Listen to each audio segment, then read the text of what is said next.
Bien, pues vamos a comenzar con la clase del día de hoy. Hoy es jueves 14 de marzo de 2024. El día de ayer, por cuestiones médicas de la familia, no pude ingresar. Les mandé ahí un videíto sugiriéndoles, encomendándoles, asignándoles que leyeran los módulos 9 y 10. La pregunta del millón, ¿lo pudieron leer? ¿Pudieron leer los módulos 9 al 10? Si no lo pudieron leer, de todas maneras, te los encomiendo porque ahorita vamos a ver las preguntas relacionadas precisamente con esos módulos aquí en el ejemplo o el ejercicio de la tía Enedina. Oficialmente hoy terminamos con la tía Enedina, así que vamos a contestar las preguntas que hacen falta. Por ejemplo, dice la pregunta número 4, por la importancia que tienen, ¿a qué clasificación de personajes pertenecen los niños albinos, que son los hijos de la tía Enedina con el sobrino? Antagonistas, secundarios, ambientales o de tipo. ¿Qué son los antagonistas? Los antagonistas son los que precisamente están en contra del protagonista. Aquí entran dos clasificaciones, según su importancia y según el papel que desempeñan. Según la importancia están los personajes principales, los personajes secundarios, ¿ok? Los ambientales, y según el papel que desempeñan está el protagonista, el antagonista y el de tipo y también el de carácter, ¿ok? Los antagonistas son los que están en contra precisamente de los protagonistas. El secundario es el personaje que complementa la labor de los personajes principales.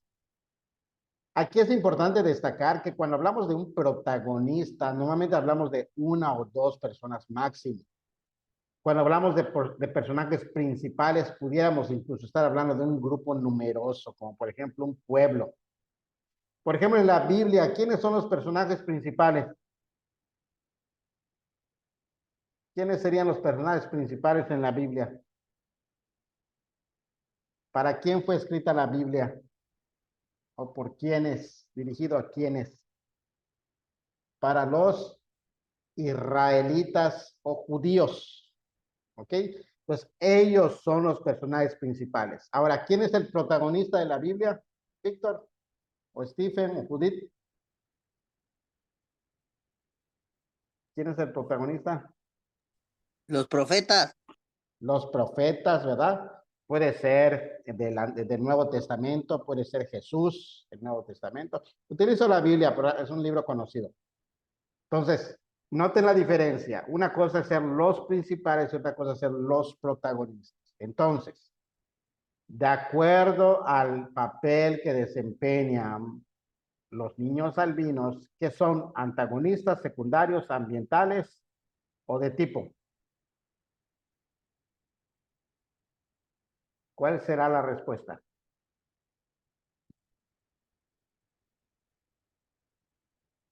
¿Serán antagonistas? No creo, ¿verdad? Si no, no son los malos de la historia.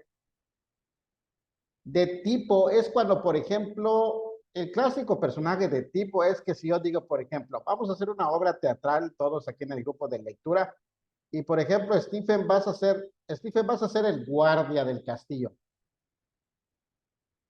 ¿Y cómo vengo vestido? Me vas a decir, Stephen, como guardia de un castillo vas a venir. Entonces Stephen dice, a ver, ¿cómo viste un guardia de un castillo? ¿Y cómo vas a venir entonces, Stephen? Puedes escribirlo ahí en el chat. ¿Qué ropa vas a traer? ¿De qué color? ¿Qué accesorios vas a traer?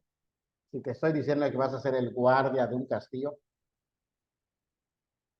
Mientras escribe Stephen, por ejemplo, en las novelas como Romeo y Julieta, vas a ser un sacerdote, es un personaje de tipo, es el clásico monje, fraile, sacerdote que sale en las novelas. O vas a ser la vecina. ¿Cómo son las vecinas, Víctor? ¿Cómo representamos a una vecina? Aparte de chismosa. Eso, por ejemplo, cuando En una obra mencionan unas vecinas. El tipo de vecina es el clásico que está ahí escuchando ahí en la esquina, pendiente, cuchicheando con otra. Ese es el tipo. Un guardia es, por ejemplo, ataviado, dependiendo de la época, ¿verdad? Por ejemplo, si es un guardia romano, vamos a ver, dice aquí, un sombrero, un arma, con uniforme. Muy bien, correcto, dice Stephen. Entonces, ese es de tipo. Entonces, los niños son ambientales. Prácticamente lo que están haciendo ellos es resaltar el resultado de la relación, pero no, podríamos decir que ellos no son tan importantes. Bueno, sí son importantes, pero eh, lo importante allí es que se comete el incesto, ¿verdad? Y ellos vienen a representar el resultado de ese incesto. Correcto. Vamos a irnos ahorita a qué tipo de tiempo se utiliza. Para ello, para los que no vieron el material, les voy a explicar cada una de las opciones. Atemporalidad. Lo atemporal es aquello que no tiene tiempo, como su nombre lo dice. Es decir, es una obra en la que no se mencionan días, fechas, años, no hay nada. No hay ninguna alusión al tiempo. En tiempo objetivo, sí dice, pasó un año, era lunes, pasaron 2 años, pasaron 3 días, era de día, era de noche, era de tarde, pasaron tantas horas. Ese es el tiempo objetivo. El tiempo subjetivo hace como un juego, de tal manera que uno quizá no se percate. Algo muy similar. ¿Cómo les diré? Hace poco estaba viendo una serie animada con mi hijo y ya llevamos 20 capítulos y dicen ellos que ya apenas acaban de pasar 15 minutos de la batalla. ¿Qué tipo de tiempo es? Es un tiempo subjetivo. ¿Por qué? Porque la obra parece que se alarga tanto, pero el tiempo está transcurriendo, no especifica, pasaron tantos minutos. No, simplemente deja correr y después lanza ahí el tiempo que ya pasó. ¿Ok? Y los juegos temporales en un momento están en el presente, en el otro momento están en el pasado, en el otro momento están en el futuro. Hacen un juego de los tiempos presente, pasado y futuro. Entonces, ¿qué tipo de tiempo se utiliza en el texto de la tía Enedina? Atemporalidad, tiempo objetivo, tiempo subjetivo, los juegos temporales. ¿Y por qué razón o qué parte nos da a entender eso?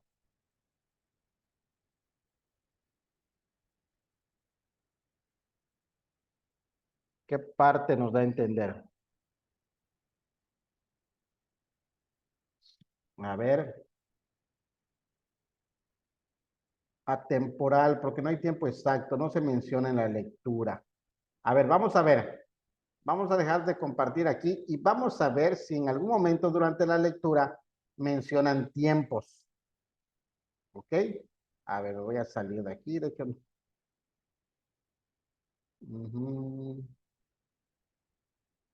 a ver, a ver, a ver, a ver. Aquí está. Vamos a ver si mencionan tiempos, tiempos objetivos, tiempos subjetivos, o si hay un juego de temporal o esa temporalidad. Ok, vamos a ir marcando. Primero, aquí menciona desde que tenía 8 años. Ahí es un dato. ¿Dónde más menciona tiempos? Dice, ahora tengo 19 años y nada ha cambiado. Algo que nos dé a entender otra cosa. A ver, póngamelo ahí en el chat. ¿Quién es iPhone XR? iPhone X. Soy Giovanna Ávila, no me fijé que entrar así, profe. Hola, No sé Giovanna, cómo ¿qué cambiar tal? mi nombre. No, no te preocupes, Giovanna, ahorita lo cambio, ahorita lo cambio. Gracias. Ok, a ver.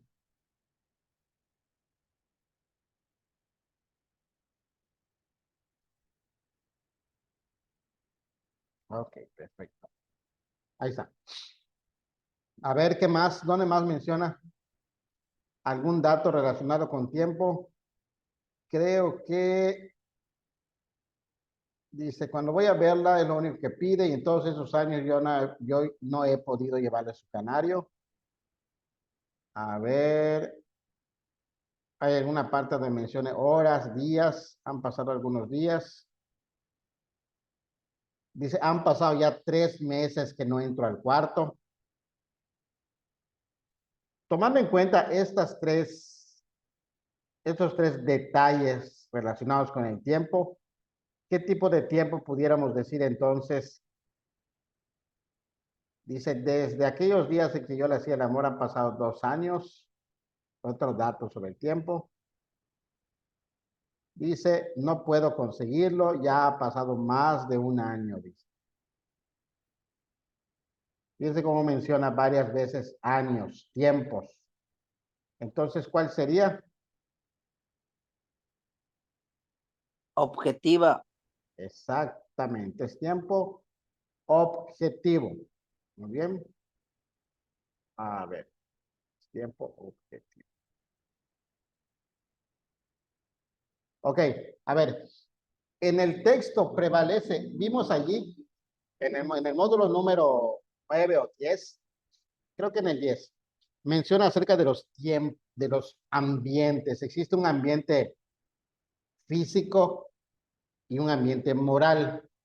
El ambiente físico obviamente describe las características físicas de el lugar, la temperatura y todo que prevalece en la lectura. Y el moral, pues habla obviamente del ambiente, de la tensión general, la alegría, la molestia, lo que hay subjetivamente en el momento del pasaje.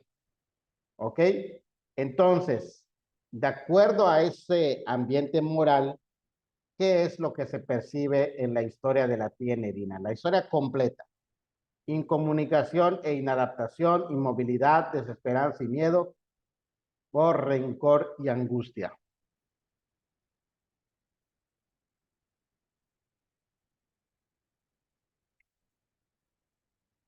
¿Cuál será?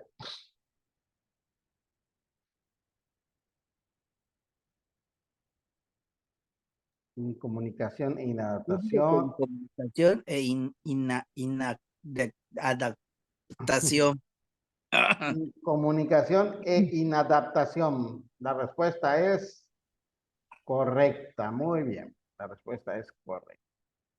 Y por último, ¿qué tipo de ideas predominan en el texto? Recuerden que los tipos de ideas son religiosas, artísticas, históricas, sociales, éticas.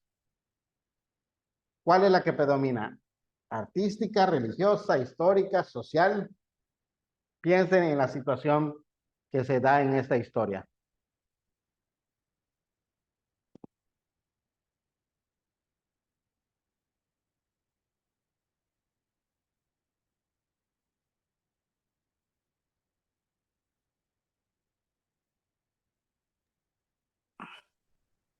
A ver. ¿Qué más está por acá? Judith, Lupita. Lupita, ¿qué tipo de...? Ahí está de nuevo, Stephen.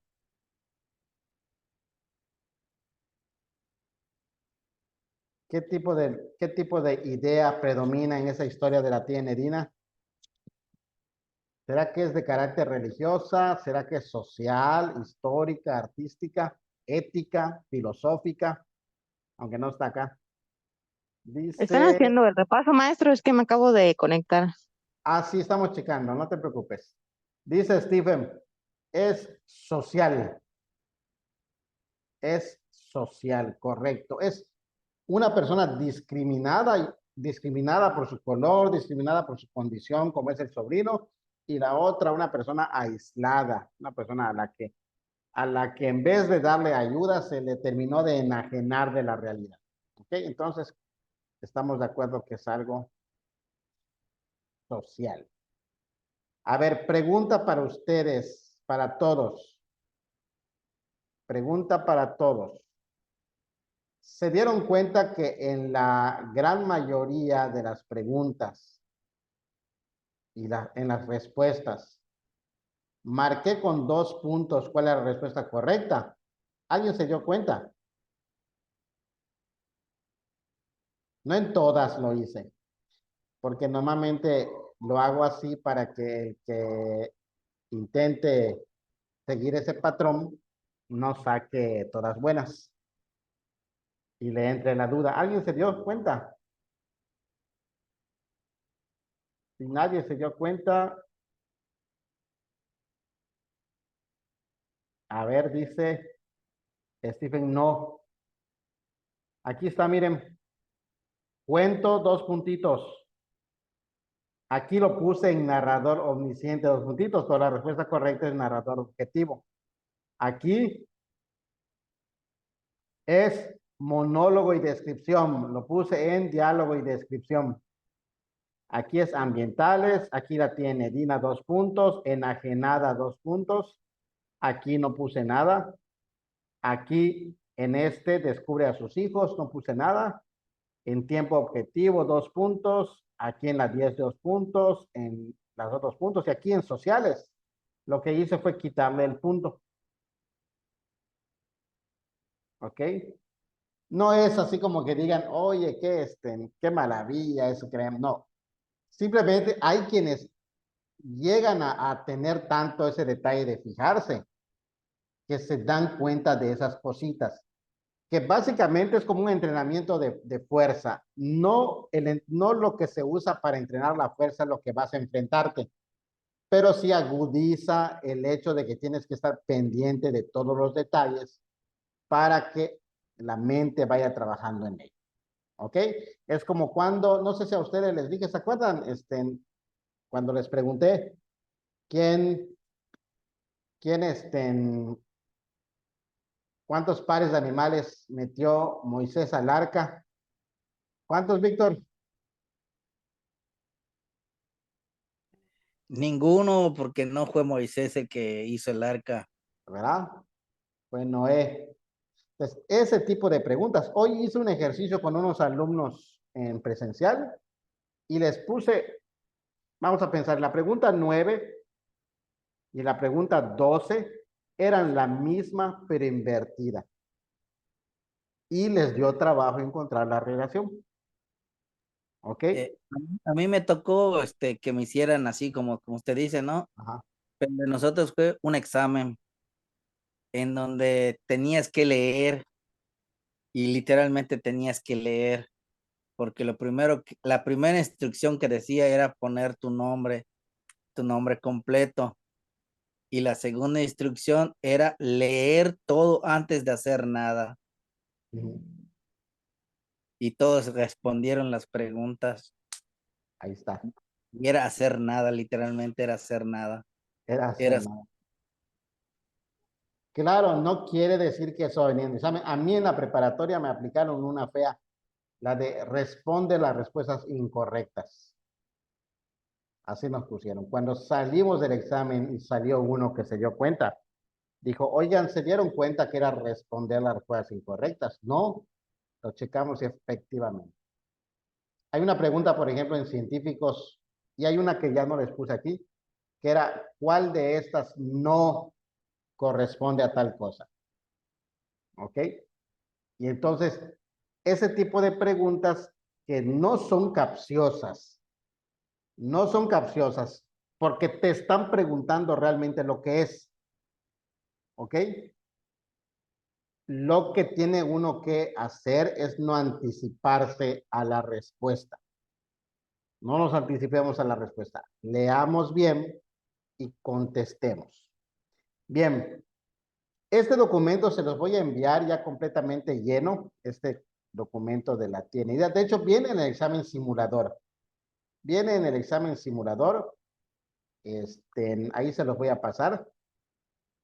Y a partir del día de hoy vamos a empezar a hablar del módulo número 11. El módulo número 11 habla acerca de cómo es una obra dramática. Recuerden que todo este tiempo hemos estado hablando de una obra narrativa en la que prácticamente no hay diálogo, no existió diálogo directo entre las personas, sino que hubo un monólogo y una descripción, como dice una de las preguntas.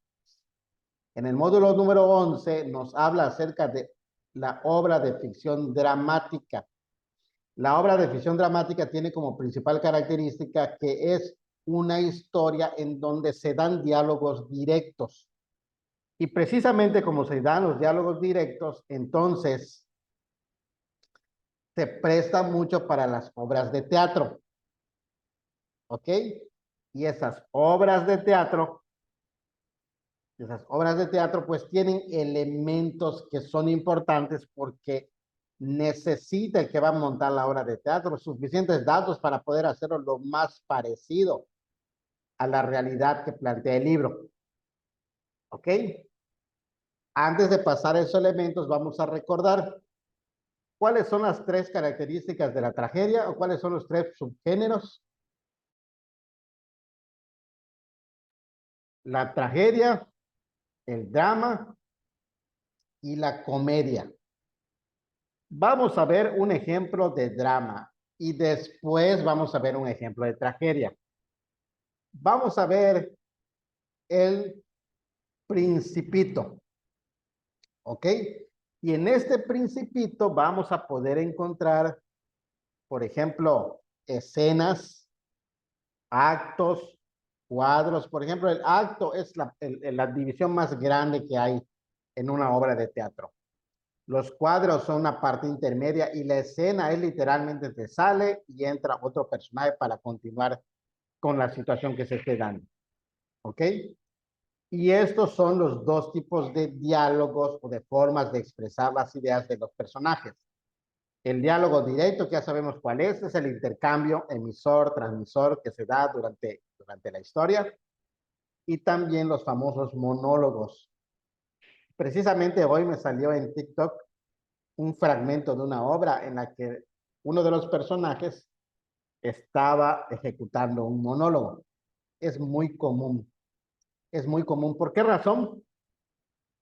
Porque como el soliloquio no se escucha, ¿ok? O es más difícil de representar, muchas veces en la obra de teatro lo plantean mejor como un monólogo.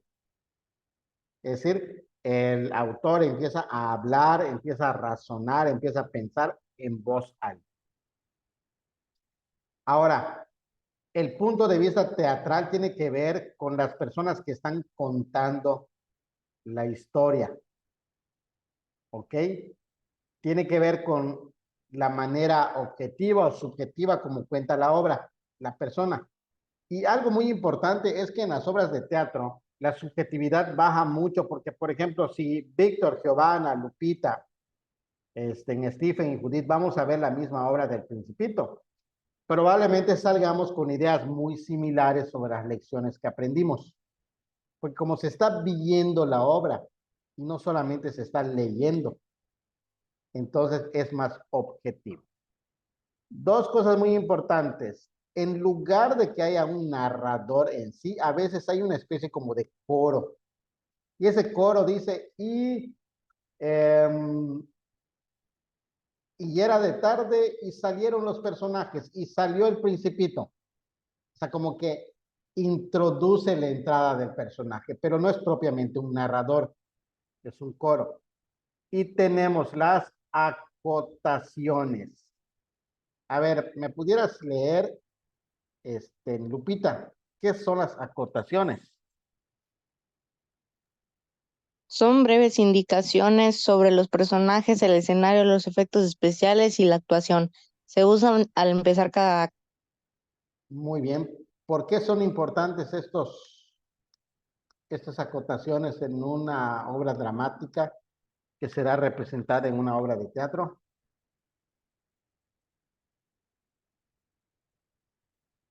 ¿Por qué no pueden faltar?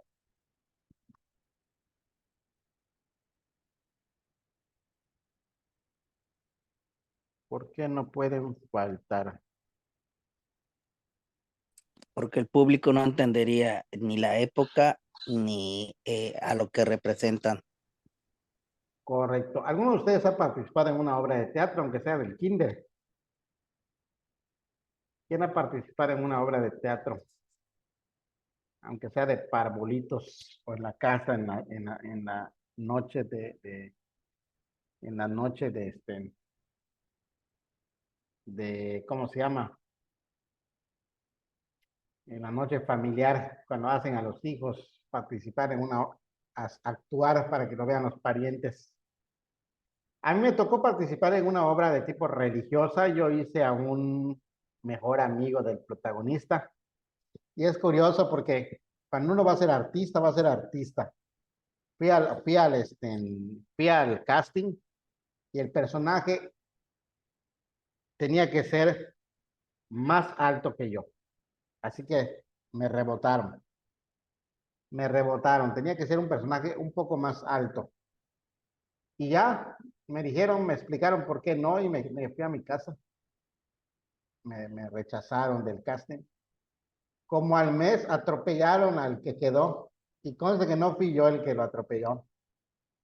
Son los azares del destino. Atropellaron el que quedó y me hablaron y me dijeron, ¿sabes qué? Quedó libre el puesto y lo fui a hacer. Y ese tipo de obra era una obra tipo, ¿cómo le llaman? Tipo, lip sync, no sé cómo le dicen. Había una grabación y uno tenía que aprenderse a pronunciar cada uno de los diálogos, pero sin decirlo porque se ponía una grabación para que 2,000, 3,000 personas la escucharan. Y cuando me dieron el libreto, es impresionante la cantidad de acotaciones que puede llegar a tener un libreto, una obra, porque prácticamente su función es reproducir a detalle, con breves indicaciones, lo que está sucediendo, la manera como está sucediendo, la forma como se dirigen los personajes. De hecho, me acuerdo en una escena en particular en la que ya le querían dar de baja a uno que estaba siendo el papá del protagonista, porque tenía que regañarlo y tenía que azotar la mesa, y no le quedaba a él el regaño. La voz de la grabación no cuadraba con el enojo, así como que lo hacía así no lo hacía muy bien. Y decían, haz de cuenta que estás regañando. Casualmente era su hijo el protagonista. Y lo hablaron a él como el papá. Pero era increíble cómo nos podíamos quedar muchísimo tiempo ensayando esa obra, porque necesitábamos seguir las indicaciones de la acotación. Y así sucede con todas las obras de teatro. ¿Ok? Otra de las cosas que son muy importantes de las obras de teatro tiene que ver con el lenguaje. Por ejemplo, le decía yo a Stephen, si tú eres un guardia romano, ¿qué tipo de palabras y expresiones vas a utilizar? Propias de un guardia romano. No puede decir qué onda, güey. No puede decir un guardia romano, ¿verdad? Porque si no, va a parecer muy chafa la obra. Tiene que utilizar bienvenido su merced, algo así, ¿verdad? Cuando llegue alguien. Entonces, para usar ese lenguaje tiene que hacerse obviamente una adecuación. Y también, de acuerdo al enfoque que se le quiere dar, se van a utilizar recursos literarios llamados tropos que normalmente se emplean en la escritura. Y dependiendo de la temática de la obra, van a ser utilizadas más comparaciones, más metáforas, más alegorías, más imágenes, más juego de palabras, juego de contrarios. ¿Ok? A ver. Dice maestro, y nosotros no haremos una obra de teatro en todo el tiempo que estaremos. Pues miren, la verdad es que la escuela tiene planes de implementar ese tipo de actividades. Hasta antes de la pandemia, estaban muy activos en eso. Hubo un concurso de talento, ahí están las redes en Etsy. Hubieron convivios relacionados al Halloween, hubieron un montón de actividades que hacíamos en la época meramente presencial. A partir de que empezó toda la cuestión en línea, pues todo eso se descontinuó, ¿verdad? Pero no es tan descabellado. Lo que sí vacilamos aquí en la escuela, un poco, yo siempre lo utilizo de broma, es que queremos representar la jaula de la tía Enedina. Ya se imaginan el relajo que se arma cuando lo digo. Pero pudiéramos hacer El Principito, Romeo y Julieta o cualquier otro. Ok, pudiéramos hacer cualquier otro y ojalá sí se pueda. De hecho, se está programando una entrega de certificados para los próximos meses en la que va a participar un grupo coral que se está preparando aquí de alumnos del módulo de la modalidad presencial. Tenemos un curso de canto aquí con una maestra y probablemente ellos participen para hacer. Hay alumnos que ya están haciendo cuadros, no cuadros, periódico mural. Así que se está volviendo a implementar gracias a que ya nos hemos asentado bastante como escuela y también el tipo de alumnos que vienen, ¿verdad? Porque a veces hay alumnos que no les gusta y hay alumnos que sí les gusta y entonces se decide hacer. ¿Ok? ¿Alguna duda hasta aquí sobre el módulo número 11, sobre el tipo de obras dramáticas? ¿Qué tanto contiene? ¿Alguna duda? La tarea para el día de mañana, por favor, yo no les pongo el video del Principito, pero lo voy a subir. Voy a subir un video que tengo en Classroom para que ustedes lo vean. Y también pueden allí ver en YouTube cualquier resumen sobre el Principito. Mañana vamos a empezar a hablar del Principito y vamos a ver cuáles son los personajes principales. No vamos a leerlo, obviamente, pero sí vamos a hacer alusión superficial a de qué trata la obra del Principito. ¿Ok? Y vamos a ir a analizar algunos detalles. Por lo cual, si pudieran adelantar viendo algún video y anotando ahí datos relacionados con el Principito, se los agradecería enormemente. Repito, no pongo el video porque yo subo esta clase, este enlace o este video a YouTube y cada vez que ven videos de ese tipo, aunque son de tipo académico, de donde lo tomo, me retiran la grabación por derechos de autor. Así que prefiero pedirles a ustedes que lo vean tranquilamente. ¿Ok? Si no hay ninguna pregunta, ninguna observación, entonces mañana, Stephen, si hay cursos de canto, ¿quieres venir, Stephen? Sí, ahí tenemos cantantes. Tenemos un cantante que tiene una escuela de canto, canta en obras, precisamente él participa en obras. Aquí estamos. Hay preguntas a la directora, a ver si puedes venir. Ah, genial. Genial. Dice Stephen, canto desde los 5 años y me gustaría. Sí, claro que sí, con mucho gusto. Víctor, igual, no eres tenor. No, de hecho, igual no tengo tiempo. Está Ya ve bien, que por ir los sábados a la escuela es una travesía. está bien. Ahí está Lupita, igual, Judith. Anímense. Pierdan la pena, pierdan toda la pena. Muy bien, pues nos vemos entonces. Saludos a todos. Nos vemos hasta mañana. Hasta luego.